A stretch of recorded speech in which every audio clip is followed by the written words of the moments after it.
지난 한 2시간여 동안 우리 박한길 회장님 강의를 들었는데요. 어떻게 부자가 될 것 같습니까? 네. 예. 참 강의 잘하죠? 네. 참 대한민국에 태어나길 다행이에요. 어려움을 극복하고 성공하신 위인들이 하나같이 하는 말입니다. 그 마음만 있으면 다 될 수 있다. 그거거든요. 자연현상이라든가 세상 만사는, 그리고 인간사, 사회현상, 경제현상이 됐건 정치, 문화현상이 됐건 굉장히 복잡합니다. 굉장히 복잡한데, 다시 말하면 어떤 현상을 결정하는 변수들이, 베리어블이 굉장히 많기 때문에 인간은 그 많은 베리어블을 고려해 가지고 이해를 하기가 힘들어요. 그래서 가능하면 인간이 이해하기 쉽도록 축약하려고 노력을 합니다. 간단하게 축약해서 이야기하려고 그래요. 예를 들면 부자가 되려면은 그 부자가 되기 위한 변수가 굉장히 많은데, 그 중에 가장 중요한 것이 무엇이냐를 가지고 성공한 분들은 얘기한단 말이에요. 그 중에 가장 중요한 것이 부자가 되겠다고 하는 생각, 그 태도라고 그래요. 태도, 애티튜드. 그것이 전부다라고 얘기하는 것은 다른 건 안 해도 된다, 그 말이 아니에요. 그것을 설명하려면 변수가 너무 많기 때문에 그 변수보다는 가장 중요한 하나의 변수를 가지고 이해하려고 하는 성격이 있습니다. 인간은 그것을 뭐라고 부르냐 하면 환원주의라고 부릅니다. 환원주의라고 이렇게 부릅니다. 환원주의, 리덕셔니즘이라고. 환원주의. 그러니까 예를 들면 이런 겁니다. 해모임의 수요에 영향을 미치는 변수가 무엇이냐 하는 거예요. 해모임의 수요에 영향을 미치는 변수, 해모임을 n이라고 그러고, 이것이 어떤 함수냐. 그러면 해모임을 살 것이냐 말 것이냐를 결정하실 때 뭘 보고 결정하시겠어요? 왜? 효능. 효능 좋아요. 효능. 이걸 효능을 A라고 그럽시다. 효능. 그런데 전번 앞에 회사에서 팔 때는 한 달에 이제 하루에 몇 개 팔았다고요? 500개 팔았다 그랬잖아요. 왜 그랬어요? 비싸서 그랬어요. 그래서 어떤 제품의 재화의 수요에 결정적으로 영향을 미치는 것은 그 재화의 가격입니다. 그 재화의 가격이에요. 그 다음에 그 사람의 소득이에요. 소득력 주죠. 소득이 높으면 살 거 아니에요. 소득이에요. 그리고 다른 재화의 가격들입니다. 예를 들면 홍삼의 가격이라든가 이게 비지떡이다, 싸다, 그러면 안 팔려요. 다른 대체재와 경쟁재의 가격이 어떻게 되느냐에 따라 달라져요. 그 다음에 소득 분배도 영향을 미칩니다. 소득이 얼마나 평등하게 분배되느냐. 그 다음에 이 외에도 여기에 영향을 미치는 요소가 굉장히 많아요. 그날 날씨의 온도라든가, 마누라하고 싸웠냐 안 싸웠냐 문제라든가, 일본하고 축구에서 이겼냐 졌냐 문제라든가 등등, 해모힘의 수요에 영향을 미치는 요소가 무지무지하게 많아요. 그런데 이렇게 많은 변수를 다 고려해 가지고 해모힘의 수요 함수를 만들면은 인간의 머리로는 이해할 수가 없게 돼요. 그러니까 다 지워버리고 수요 함수라는 건 요것만 가지고 해요. 그 재화의 가격. 그래서 요걸 뭐라고 그러느냐, 요걸 리덕션이면 환원주의라고 그래요. 간단하게 이해하고 싶어요. 그러면 다른 변수는 필요 없느냐? 그런 게 아니에요. 다른 변수는 필요 없는 게 아니라 우선 그 재화의 수요와 그 재화의 가격을 가지고 수요 함수를 만들어 놓고, 그러면 소득이 변하면 수요 함수는 어떻게 변할까? 그 방법으로 하는 거예요. 그런데 이런 환원주의가 맞지 않는 것이 많은데, 일본 나오셨어요? 일본 한번. 일본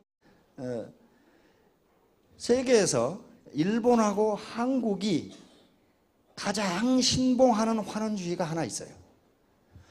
미국이나 유럽에서는 그거 별로 안 믿어요. 그런데 원래 일본 학자가 그 이론을 써가지고 한국에 들어오면서 일본 분들하고 한국 사람들하고만 지구상에 금과 옥조로 생각하는 환원주의가 하나 있어요. 미국 가면 그거 믿는 놈 한 놈도 없어. 근데 두 나라만 그렇게 믿어요. 뭐냐 하면은 혈액형과 성질. 그걸 일본 학자가 쓴 책이거든. 근데 우리나라에 번역되어 와가지고 두 나라만 그걸 가지고 너 무슨 형이야? 이렇게 물어본단 말이에요. 그거 안 맞아요. 세상에 지금 사람이 70억인데 혈액형 4개 가지고 어떻게 성격을 다 알 수 있냐고요. 그런데 그걸 가지고 이해하려고 해요. 그것은 인간이 나빠서가 아니라 가능하면 간단하게 이해하려고 하는 성격 때문에 그래요. 제가 지금까지 한 155여 회 정도 강의를 했는데 제목도 달랐고 내용도 약간씩 달랐지만은 한 가지로 관통하는 게 있습니다. 그것이 태도입니다. 태도. 성공하는 데 있어서의 성공을 결정하는 가장 중요한 요소는 태도다. 그 사람이 갖는 태도가 어떻게 되어 있느냐. 애티튜드. 다시 말하면 내가 부자가 되겠다고 하는 생각도 태도입니다. 그리고 내가 유통이라는 서비스업에 종사하기 때문에 겸손하게 고객을 섬겨야 되겠다고 하는 것도 태도예요.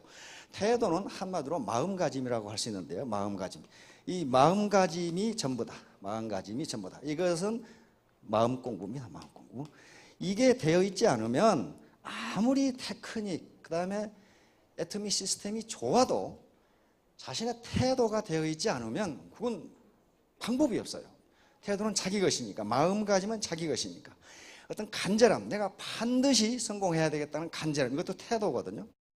attitude, 영어 스펠링 순서대로 하면 딱 100점이에요, 이게. 여기서 A는 ability, 능력입니다. 자기 능력은 일만 있으면 돼요, 일. 나머지 99는 태도예요.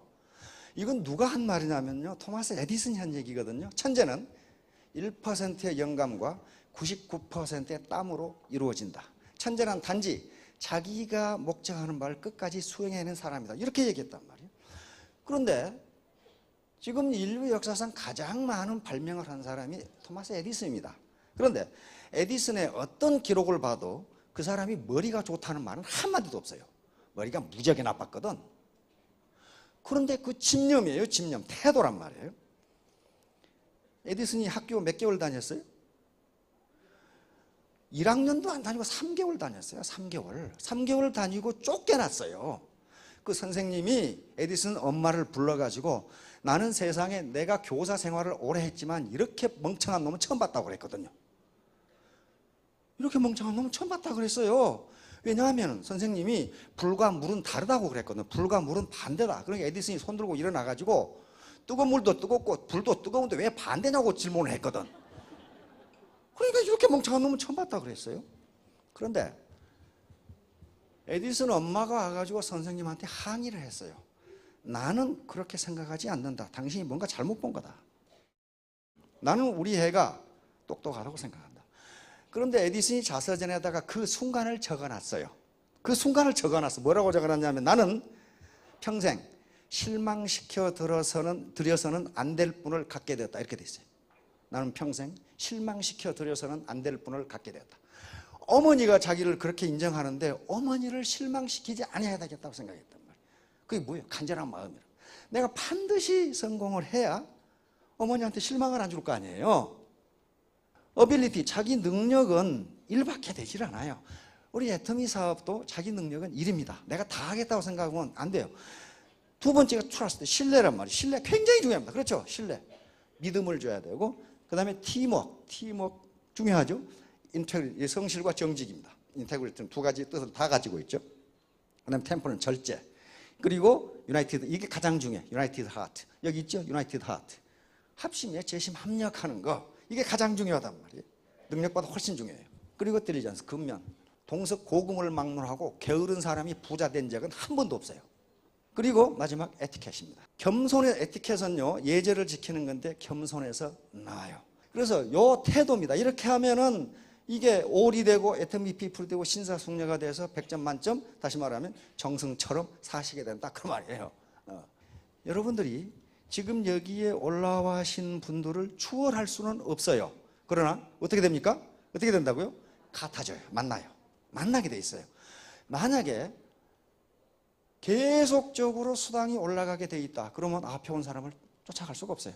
근데 일정 수준에 딱 스톱하도록 이렇게 시스템이 되어 있기 때문에, 보상 플랜이 되어 있기 때문에 지금 늦었지만은, 그러니까 여기에 로얄 클럽에 올라오는 것을 100m의 꼬린 지점이라고 가정합시다. 가정하면은 이분들은 여기 와 있는데 여기 계신 사장님들께서는 출발하시는 거예요. 출발하시는데 여기 도착한 분들이 앞으로 계속 뛰냐 하면 여기서 앉아 있어. 쉬고 있어요. 쉬고 있으니까 중간에 포기만 안 하시면 거기에 꼬린 지점에 들어간다는 거예요. 이게 바로 애티튜드예요. 능력, 자기 머리 가지고 되는 일이 아니거든요. 능력은 일만 있으면 돼. 근데 일도 없으면 문제가 되죠. 이제 일도 없으면 문제가 되는데, 그러나 여기까지 판단을 하셔가지고 오셨다면 일 정도는 다 가지고 계셔. 일 정도는 다 가지고 계셔. 그럼 나머지는 뭐예요? 태도, 애티튜드예요. 내가 어떤 마음을 가지고 사업에 임하느냐, 포기하느냐, 포기하지 않느냐. 포기 안 하시면 전부 성공하십니다.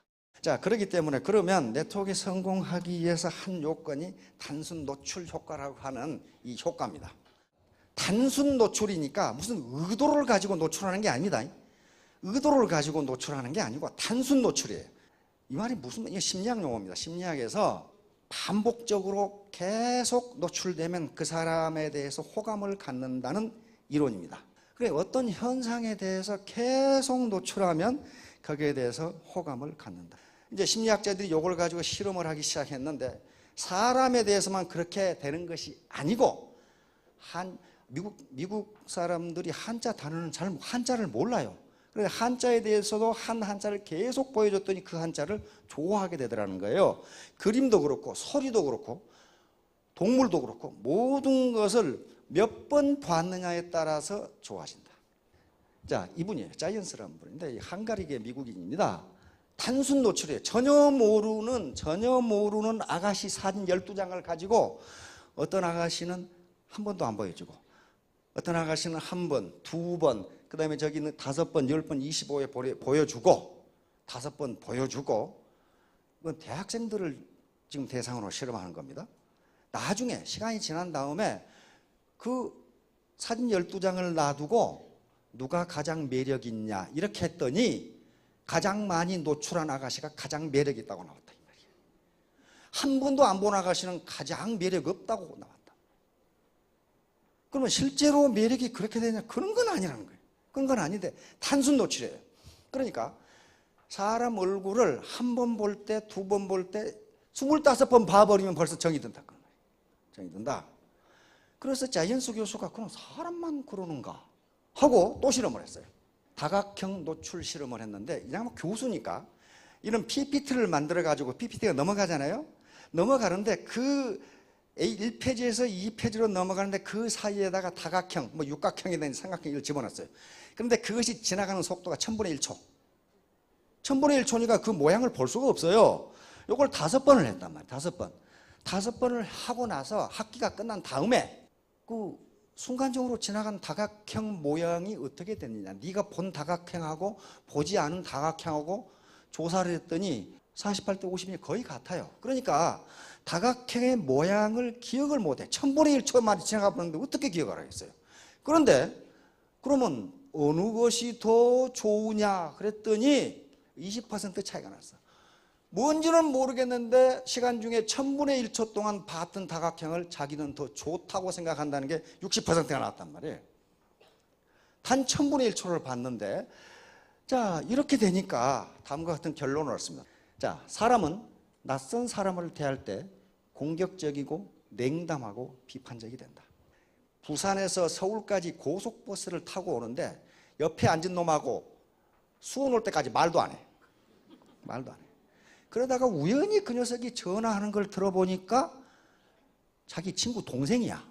그러다 보니, 야 임마, 너 그 어디 초등학교 어디 나왔어? 어디 나왔는데 야 너 자식 몇 회야? 이렇게 붙으면 그놈이 이제 뭐 다 사. 너 먹을 거 뭐 먹고 싶은 거 없어?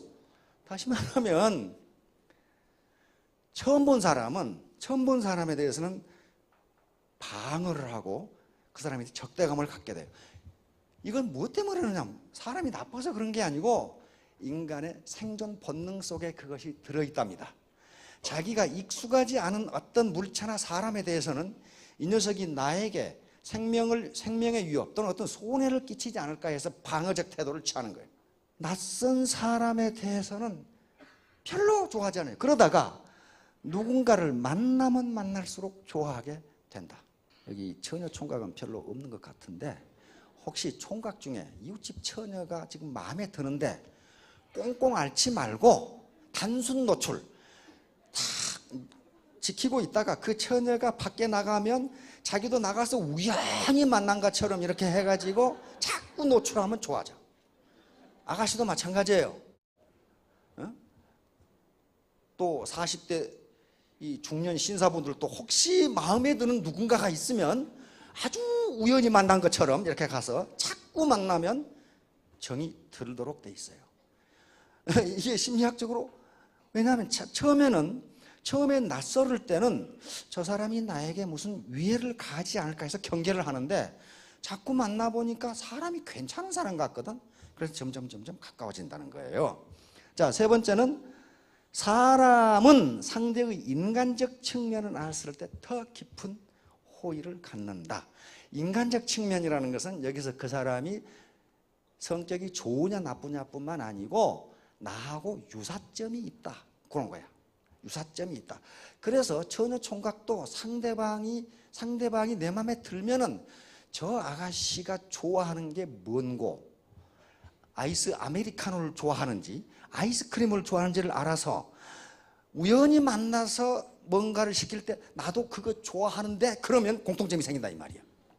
이때 호감을 갖는다는 거예요. 이때 호감을. 그러면 이제 사업 성공하시겠죠. 자꾸 만나 자꾸 우연히 만난 것처럼 해가지고 그렇지 않고서는 일반적으로 세일즈맨에 대해서 일반인들이 갖는 생각은 굉장히 방어적 태도를 취합니다. 미국도 똑같대요. 저놈이 나한테 바가지를 씌우지 않을까, 나에게 사기를 치지 않을까. 그래서 한두 번 만나가지고는 내 진심을 전달할 수가 없어요. 자꾸 만나야 돼. 전화는 되지 않습니다. 전화는 그 사람 표정을 볼 수가 없어요. 인간은 오감 외에 육감이라는 게 있죠. 제6감이라는 게 있어요. 제6감입니다. 6감. 여섯 번째 감각이라는 게 있거든요. 그러니까 오감은 우리가 물리적으로 느끼는 거예요. 눈으로 보는 걸 뭐라 그래요? 시각. 코로 냄새 맡는 걸 후각. 맛보는 걸 미각. 듣는 걸 청각. 뭘 만져서 하는 걸 촉각. 요게 우리가 물리적으로 가지고 있는 오감인데 이거 외에 제6감이 있어요. 제6감은 뭐냐 하면은 그 사람의 인상을 보면 저 속에 뭐가 있는지를 대충 기라는 게 와. 그렇죠? 기라는 게 와. 이거 설명할 수가 없는 어떤 기라는 게 있단 말이에요. 기라는 게 와가지고 요 사람이 말만 그럴듯하게 하는 건지 진심인지 그게 통하는 수가 있어요. 근데 한두 번 만나가지고는 그 육감이 서로 통하지는 않거든요. 정말 우리 애터미 제품은 싸고 좋고 그리고 시스템 자체가 좋은데 처음 이야기해서 믿는 사람이 없다니까요. 왜? 그 사업자의 진심이 뭔지 이놈이 나한테 사기를 친 건지 알 수가 없어요. 전달이 안 되는데 자꾸 단순 반복적으로 만나게 되면은 그 진심이 설명이 아니고 제 육감을 통해서 전달이 된다는 거예요. 그러면 서로 친해져요. 익숙하지 않은 자극에 노출되었을 때는 인간은 반드시 공포를 느끼고 회피한다는 게 뭐 때문에 그러냐? 살아남으려고 생존 본능 때문에 그렇다. 여러분들 처음 만나는 누군가 고객을 리크루팅 할 수 있다? 거의 불가능해요. 왜? 경계를 하거든요. 공포, 회피. 그러다가 반복적 노출이 되면 호감을 갖게 돼요. 회사에서 회사 커플이 많은 게 가서 물 먹으러 갔다 둘이 만나. 근데 내가 보니까 이 아저씨가 의도적으로 나온 것 같아. 언제 물 먹으러 나오는가 보자 해가지고 딱 나오면 자기도 물 먹으러 가서 이렇게 하면 된다니까요. 돼요. 이것도 마찬가지예요. 자꾸 만나면 호감도가 계속 올라요. 사진이라도 계속 보면 계속 좋아져. 이게 단순 노출이에요. 의도를 가지고 노출하는 게 아니고 단순히 본다는 것 자체가 좋아져요. 본다는 것 자체. 그러니까 애터미 사업에 성공하려면 마당발이 돼야 된다. 괜히 사무실에 앉아서 컴퓨터 뚫고 앉아있으면 안 되게 돼. 자꾸만 내, 자꾸. 바로 광고가 그런 거예요. 광고 중에 정말 듣기 싫은 광고가 있어요. 근데 듣기 싫은데 계속 하는 광고가 있어요. 어떤 광고가 단순 노출 효과를 이용하냐 하면은 우리 가정의 지출 비중 중에서 그렇게 크지도 않고 잘못 샀다고 해서 살림이 거덜나는 것도 아니고 그 효과도 대부분 다 똑같고 그런 것들은 뭔가 그걸 사러 갔을 때 자기 머리에 남는 것을 가지고 사는 거지 품질을 비교해 봐 가지고 사지를 않는다. 예를 들면 머리가 아파서 약국에 진통제를 사러 갔어. 그러면 각 약국의 진통제를 비교해 분석 평가해 가지고 사 먹습니까? 그냥 늘 들었던 생각, 한 잔 하나 주세요. 뭐 그런 식이야. 계속 들었거든. 그리고 진통제 성분이 다 똑같아. 그 성능을 다른 제품과 비교해서 별 차이가 없는 것은 계속 이야기하면 산다 이 말이야. 계속 이야기하면. 그런데 우리 애터미 제품처럼 탁월한 제품은 계속 이야기하면 사게 돼 있어요. 그게 이야기를 안 하니까 안 사지. 아무튼 인간은 육감이라는 게 있기 때문에 만나서 얘기하면 언어로 통하지 않는 것이 통할 수가 있다. 그 진정성이 통해. 진정성. 이제 수면자 효과. 수면자 효과가 아주 굉장히 중요한데요. 미국에 지위를 살린 잭 웰치라는 회장 들어보셨죠? 중성자탄 웰치라고 그러는데 지위가 에디슨이 만든 회사 여러 개 합했지만은 그래서 그 지위에서는 에디슨만 내세웁니다. 에디슨이 하도 유명하니까. 그런데 그 회사가 죽어가고 있었어요. 점점 경쟁력이 떨어져. 잭 웰치는 40대 중반의 사나이가 화학자입니다. 회장이 돼가지고 지위를 개혁하기 시작했어요. 무엇 때문에 지위가 그러는가 봤더니 관료주의예요. 관료주의. 다시 말하면 전부 다 목에 힘이 들어가가지고 거만해져 있어요. 겸손해야 되는데 전부 거만해져 있어. 지위를 따라하려면 어디냐 이런 식으로. 그런 사람을 전부 해고시켰어. 몇 명을 해고시키냐면 9만 명을 해고시켰어. 어떻게 되겠어요? 우리 같으면 맞아 죽겠죠. 그런데 약속을 했어요. 다시 살아나면 다시 모르겠다. 9만 명 해고시켰는데 지위가 살아나면서 20만 명을 고용시켰어. 됐죠? 그런 사람이에요. 그 사람이 한 얘기가 있어요. 뭐라고 했냐? 그 사람은 70번이라고 70번 이야기하지 않은 것은 한 번도 이야기 안 하는 거하고 똑같다. 70번 얘기해. 70번. 이렇게 해라. 이렇게 해라. 왜냐하면요. 근데 그것이 지금 학자들에 의해서 이론으로 정립이 돼 있어요. 현대인들이 가지고 있는 지식은 너무 많다는 거예요. 너무 많은데 그 지식을 행동으로 옮긴 사람은 1%도 안 된다는 거예요. 자기가 알고 있는 지식을 행동으로 옮기면 되는데 안 된다는 거야. 그게 그 인간의 본능인가 봐요. 그래서 잭 웰치가 하는 말이 70번 듣지 않으면 행동으로 옮기지 않는다예요. 요즘 시중에 책이 나와 있죠. 그 책이 나와 있어요. 켄 브랜차드라고 하는 칭찬은 고래도 춤추게 한다. 그 책을 쓴 사람이 또 하나 책을 썼어요.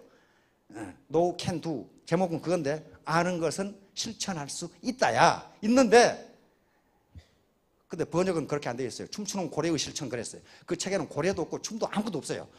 근데 제목을 그렇게 섹시하게 달아놔야 팔리거든. 그런데 그 책의 내용이 뭐냐 하면은 계속 반복적으로 듣지 않으면 실천하지 않는다예요. 그래서 원데이와 석세스에 계속 들으라는 게 몰라서 들으라는 게 아니고 계속 들으면 실천하게 된다예요. 실천하게. 잭 웰치 같은 세계적인 경영자가 지위에 들어와 있는 사람들이 보통 사람들이 아닌데 그 사람들이 뭐 무식한 사람들이 지위에 와 있는 최고의 엘리트 사원들인데 70번을 얘기해야 된다. 70번 얘기하지 않은 것은 한 번도 이야기하지 않은 것과 같다. 그래서 자꾸 듣고 또 그다음에 스폰서 파트너들하고 얘기를 하는 과정에서 모티베이션에 대해서 행동이 나온다는 거예요. 그래서 이 수면자 효과인데 우리나라에서 다단계 그래가지고 아이고 훌륭한 일 하십니다 이렇게 한 사람이 없어요. 딱 경계를 하고 저 새끼가 나한테 무슨 사기를 치려고. 그런데 내가 사이드에서 들어보니까 애터미 제품은 괜찮다고 들었어. 근데 그것을 들고 온 저 사람이 시원찮네. 아무래도 인생을 잘못 산 것 같은 사람이야. 수면자 효과라는 것은 어떤 제품을 전달하는 사람이 믿을 수가 없을 때, 믿을 수가 없는데 그 제품, 즉 그 사람이 전달하는 정보는 괜찮을 때는 무조건 전화를 하는 거예요. 그러고 나면 일정 시간이 지나면 정보를 전달한, 즉 자기에게 별로 중요하지 않은 사람은 수면 상태에 들어가 잊어버려. 누가 그런 얘기를 나한테 했지? 이렇게 된단 말이에요. 그리고 그 얘기만 생각이 나. 가끔 여러분 그런 기억이 있죠. 뭔가 재밌는 얘기를 들었는데 누가 그 얘기를 나한테 들었는지를 모르겠어. 신문에서 봤는지 뉴스에서 봤는지. 그러다가 어떤 실수를 하냐면 그 말을 자기에게 해준 사람한테 자기가 또 해. 너 말이야 이거 안 들어봤지? 그러고. 그게 수면자 효과예요. 그것은 그 얘기는 굉장히 나한테 흥미가 있는데 그것을 전달해 준 사람은 나에게 별로 중요하지 않다. 그러면 그 사람은 잊어버려. 그리고 그 사람이 제공해 준 정보만 머리에 남아. 그래서 자기가 신뢰를 얻지 못하더라도 자꾸 정보를 제공하라는 거예요. 그럼 자기를 믿는 게 아니라 그 정보를 믿어요. 정보를 믿고 나중에는 그 정보가 옳다고 판명이 되면은 그 사람도 믿는다 그런 말이에요. 처음부터 지금까지 계속 그렇게 뭐 신뢰를 못 줬는데 어떻게 갑자기 신뢰를 주냐 말이에요. 그게 수면자 효과예요. 그러니까 나를 기억시키려고 하지 말고 애터미 정보, 인포메이션, 이건 분명히 자신감이 있으니 이걸 기억시키면 나를 잊더라도 그걸 기억한다고 말이에요. 근데 반대가 있어요. 반대가 있어요. 우리 박정수 크라운 마스터가 전달하면 즉각 믿어. 즉각 믿는데 어떻게 되느냐? 나중에 정보는 잊어버리고 박정수를 만났다는 것만 생각이 돼. 그 사람이 뭐라고 그랬지? 이것만 생각이 되는 거야. 예를 들어서 박근혜 대통령하고 같이 식사를 했다. 그런데 거기서 무슨 교훈적인 얘기를 했어요. 근데 머리에 남는 것은 어느 식당에서 같이 밥 먹었다는 기억밖에 없어. 그 사람이 뭔 얘기했는지 나는 아무것도 몰라. 왜? 그 메시지하고 그 사람하고 그 사람이 나에게 더 중요해 지금. 메시지보다 그 경우에 그러니까 더 중요한 걸 기억한다는 거예요. 그러니까 박정수 크라운 마스터하고 누군가가 같이 밥을 먹고 박정수 총장이 크라운 마스터가 인포메이션을 전하면 그 정보는 어디 가버리고 없고 내가 그 사람하고 밥 먹었다? 이것만 남아요. 이것만 남는단 말이에요. 그러니까 어떻게 되겠어요? 계속 전달해. 계속. 신뢰를 못 얻었으니까 사업에 성공할 수 없다. 그게 아니에요. 나는 신뢰를 얻었으니까 사업에 성공할 수 있다. 그것도 아니에요. 어떻게? 계속 단순 노출시키는 수밖에 없어요. 정보를 계속 전달해서 이걸 사기치라는 게 아니에요. 페이스 투 페이스로 하면 그 진정성이 전달되는 것이기 때문에 이 사람이 정말로 진정성을 가지고 하는지가 나타난다. 그러니까 누구든지 현재 자기의 스테이터스에 관계없이 누구든지 부지런하게 단순 노출만 되면은 성공할 수 있다. 이제 간접 광고가 요거예요. 간접 광고. 지금 우리 간접 광고 허용했죠. 드라마라든가 뉴스라든가 보면은 어떤 사람은 무슨 아이스크림 먹고 있고, 또 200원이니까 가는데 뒤에 무슨 담배 감고 있고, 그걸 지나가잖아요. 그게 단순 노출이에요. 사람들 1000분의 1초 동안 노출된 것도 호감을 갖는데 그건 안 보는 것 같지만 굉장히 효과가 있다는 거예요. 자기 몸에 배어있는, 후천적으로 몸에 배어있는 거예요. 문화적 자본이에요.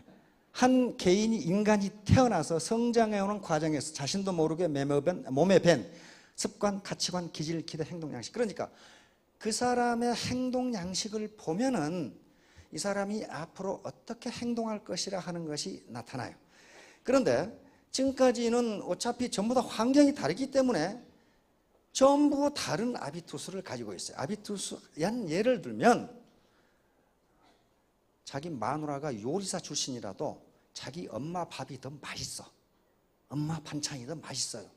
그래서 자꾸 구박을 해. 좀 엄마한테 가서 좀 배우라고. 된장국도 제대로 못 끓여. 그거 왜 그래? 그걸 어려서부터 먹어서 그것이 체질화되어 있어서 그렇게 돼요. 그 엄마가 객관적으로 보면 요리 실력이 형편없는데도 그래요. 그게 아비투스예요. 그러니까 인간이 자기가 자라온 환경, 이게 문화거든요. 여기서 어떻게 자라오느냐에 따라서 그 사람의 행동이 결정된다는 거예요. 그러면 애터미 사업을 하러 오셔가지고 여기서 계속적으로 강의를 듣고 스폰서 파트너 간에 미팅을 하고 하면서 이걸 몸에 익히면은, 특히 성공자들이 어떻게 해서 성공했는가를 스스로 익혀나가면 그게 자기 아비투스가 되고 그것이 자기 자본이 돼요. 자본. 이 사촌이 좋다는 게 자꾸 보니까 그래요. 나가면 보거든, 나가면. 그러니까 정이 들어. 그 다음에 영어에도 out of sight, out of mind, inside in mind만 했어요. 안 보이면 멀어지고 보면 가까워진다. 이게 단순 노출이에요. 무슨 의도를 가지고 이웃집 마지막 의도를 가지고 쓰레기 버리러 나온 게 아니에요. 쓰레기 버리러 나왔는데 우연히 만난 거예요. 그러면 서로 가까워진다.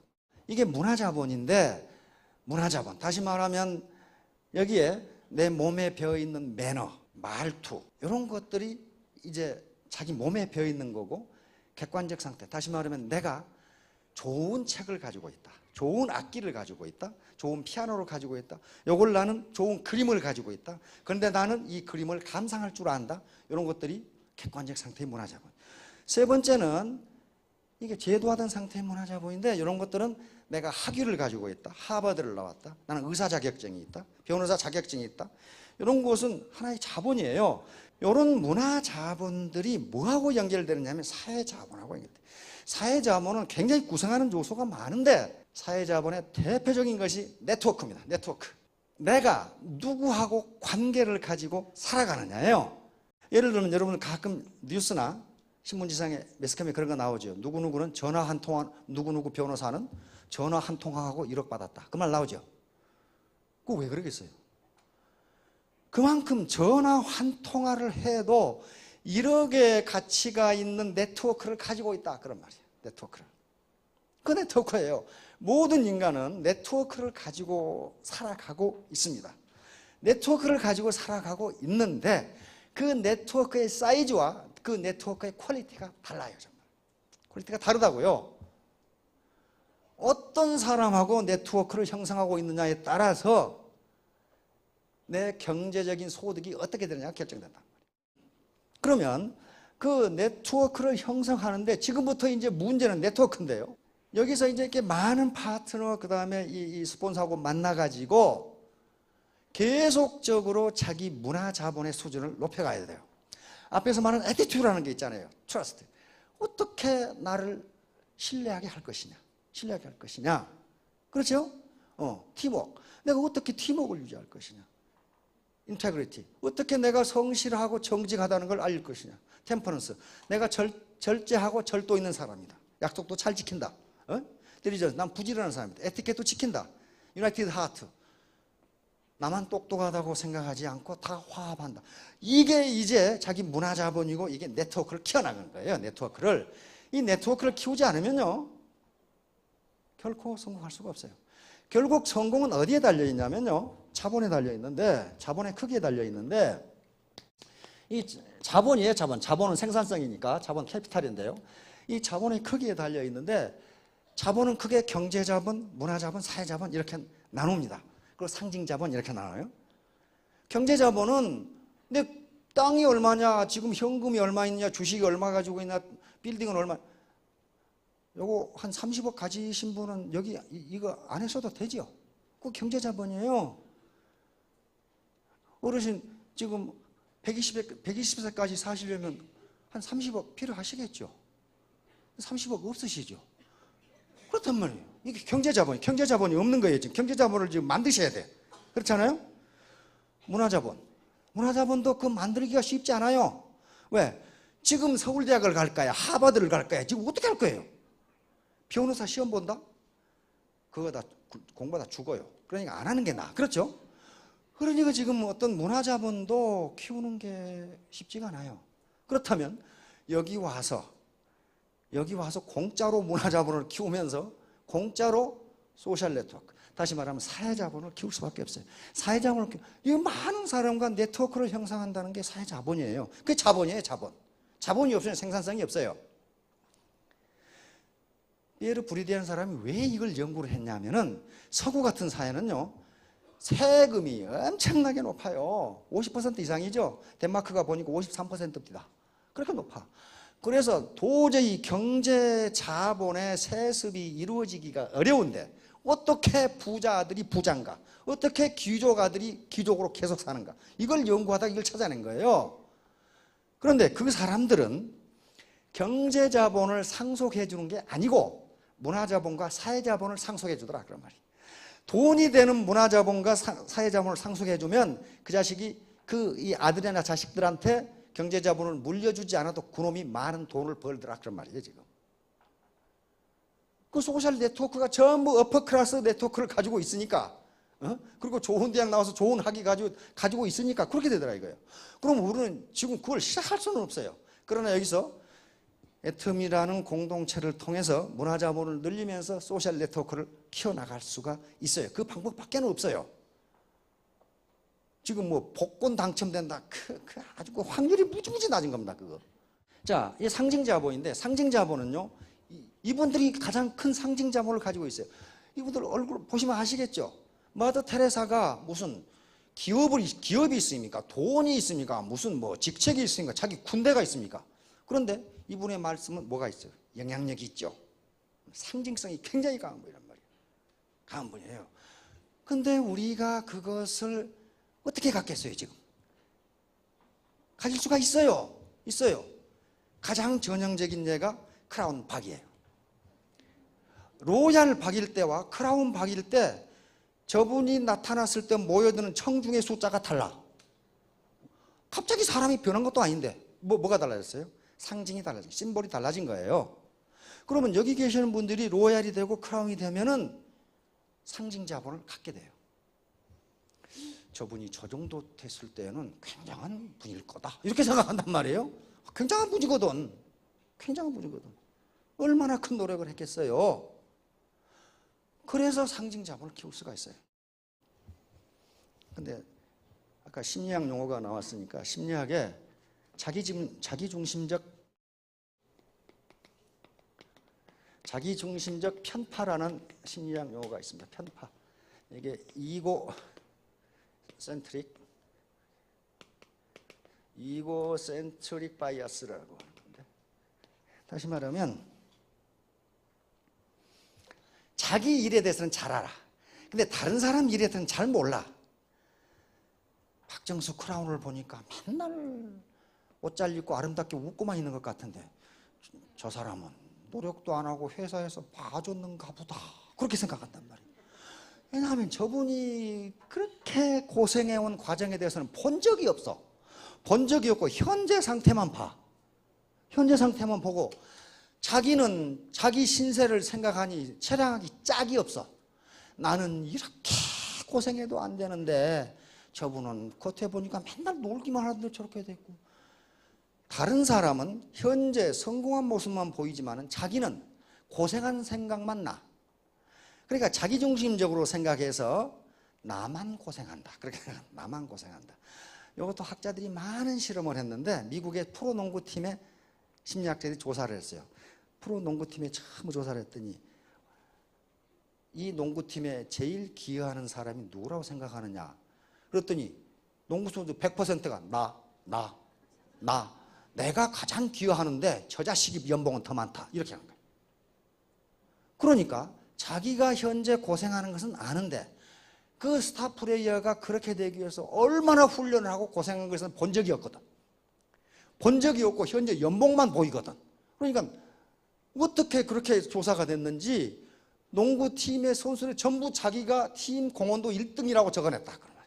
그런데 나보다 저놈이 연봉을 더 많이 받는 건 부당하다 이렇게 적어냈다. 이게 자기중심적 편파라고 하는 거예요.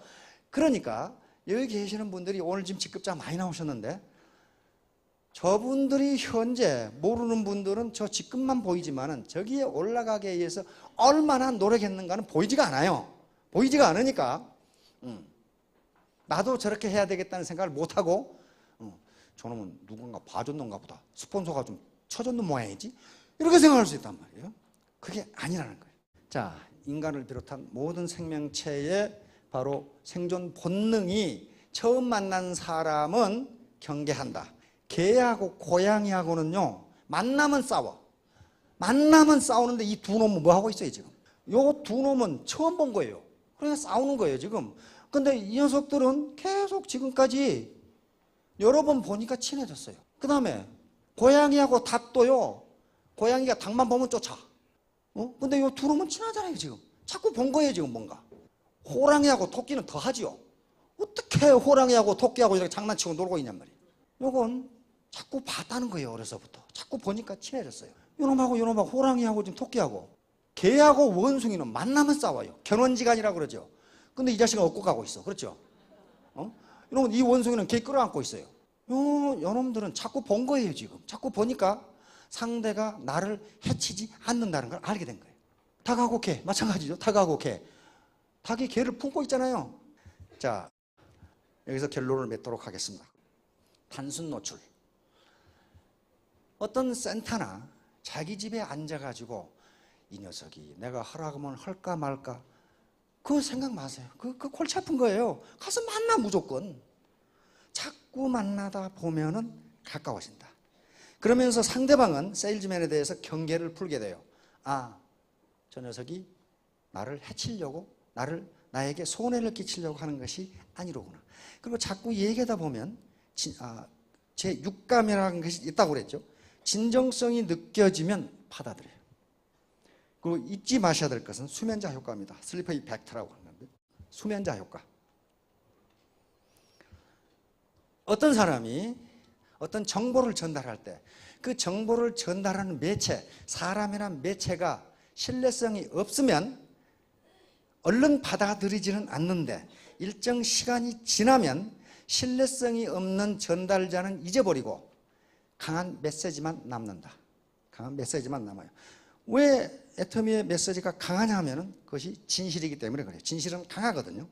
진실이기 때문에 그렇단 말이에요. 그만 남아.